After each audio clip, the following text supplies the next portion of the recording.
Welcome back, everyone. Today we're entering the 2000s with a Spanish movie. If you know what I'm talking about, you're a real one, but today's film is Wreck.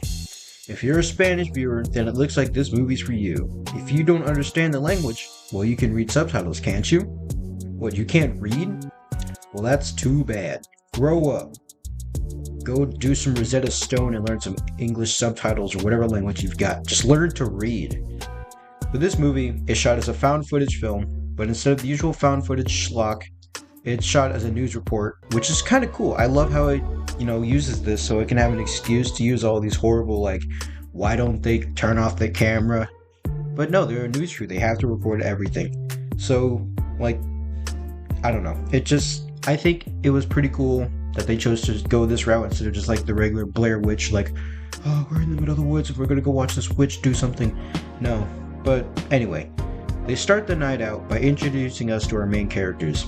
We have our main cameraman, Pablo, the newscaster, Angela, and two of our firefighters. One I think that you should really remember is Manu. This guy has the standard Samoan build, so you know for a fact that he becomes an unstoppable force. The news crew and the firefighters respond to a call in an apartment building at the dead of night. We learn that one of the tenants in the apartment has been screaming in agony, and since she lives alone, this makes the tenants act very fast. So now that we know why we're there, we have to enter the room, and we see what the cameraman is pointing at.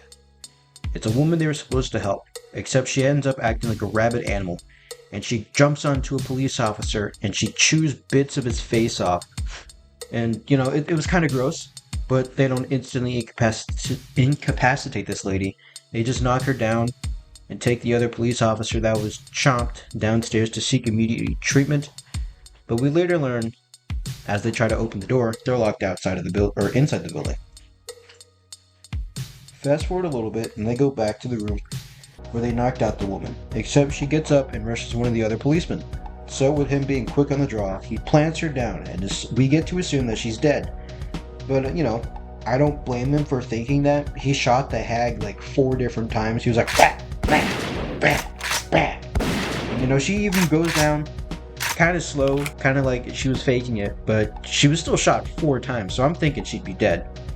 Alright, I'm going to skip again, just to avoid some more spoilers, but this is still going to spoil quite a bit.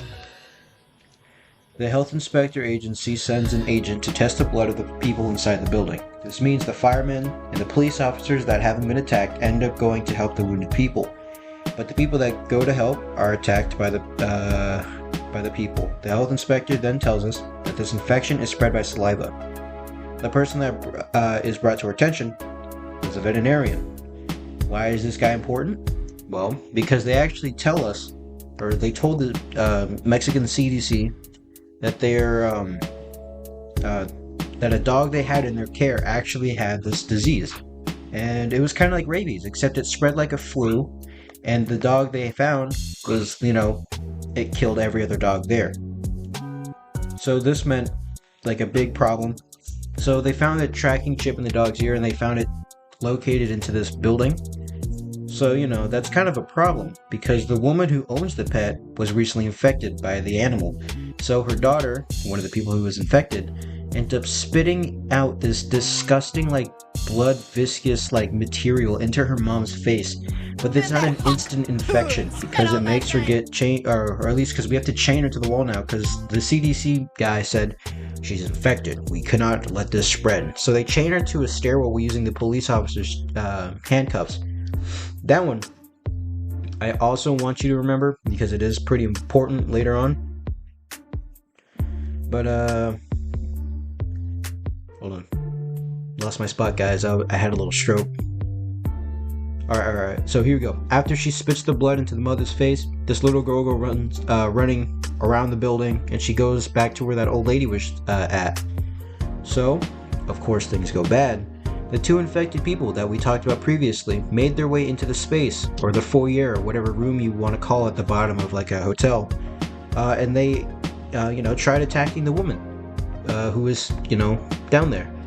And they did succeed, they grabbed her, they ate her, because like I said, the officer that went to go chase the little girl, I forgot to mention, he did die, because of course he did. He was bit, and then he was subsequently turned and infected, and just overall nasty. Now, I want you to see, there are some people who are still alive. These people including Manu, Angela, and the cameraman Pablo. And remember when I said Manu was an unstoppable force? Well, we're allowed to see what I mean by that, because this man squares up and begins to rumble with one of the infected people. Like, this man straight up puts his dukes up, crosses it, and then he just straight up sends it down. And it's insane. This man had like iron hands because he didn't get bit by this. No, this man just kept going. He was swinging, and it was insane. And he came out on top. It was like he threw his hands up. You probably would have heard the Rocky theme song playing in his head, because that's how crazy it was. And that was unfortunately one of the coolest things you get to see, or second coolest things you get to see him do. Because after that, what was it? Angela, she gets jumped by one of the infected people, and Manu, goated, throws himself in front of the way. He gets bit, and he chokes the infected person out, because somehow they don't die instantaneously. It just makes them like they have rabies or whatever. So he just grabs it, bites his arm, and he chokes it out, and then he kills it, and it is insane. And then he goes up another flight of stairs, and he throws this other infected person down on the ground. He grabs a sledgehammer, and he slams it on its head. It is insane. But after he helps this situation ease by, he's able to clear a path for Pablo and Angela to get into a room to go and grab some keys so they can try and get out. But as they turn in to this room and they look around, in a moment of confusion, they leave, and they get to see him downstairs as an infected person when they call out his name. Which is unfortunate, because our last non-infected people, Angela and Pablo, run as fast as possible to get into the penthouse room, which is the top floor room. As they make it in, they look around to see a bunch of religious newspapers talk about a possessed child. As they move through their house, the attic door is busted wide open. So Pablo decided it'd be a smart move to investigate what is in the room with them. The creature they meet is the not-so-possessed little girl. She breaks the camera bulb, acting like a flashlight for them, which is unfortunate because you kind of need a light to see in the dark. So, it's an instant thing, because you see it. It's a slow little camera panning, and it looks like a little boy at first, but it smashes the light. But anyway, after it's all pitch black, she crawls down into the room and shuffles around the penthouse in the dark. We get to see what she looks like, a nasty, stretched out, grotesque caricature of what was once a person.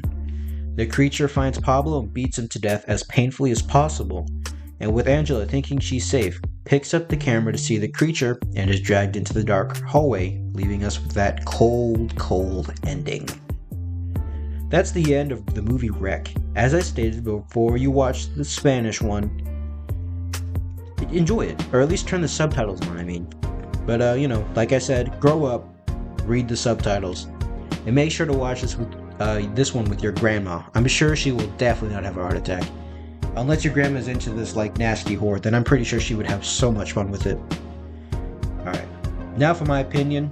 I dread this because I have to say something on the spot, but I'm gonna say it. I freaking love this. The guttural screams of true terror, how they were able to avoid some of the found footage tropes by going as a news crew recording everything. I even loved how the cast delivered each of their lines, all of them increasing in panic behind every single word. It was so awesome how they did just so much in one building.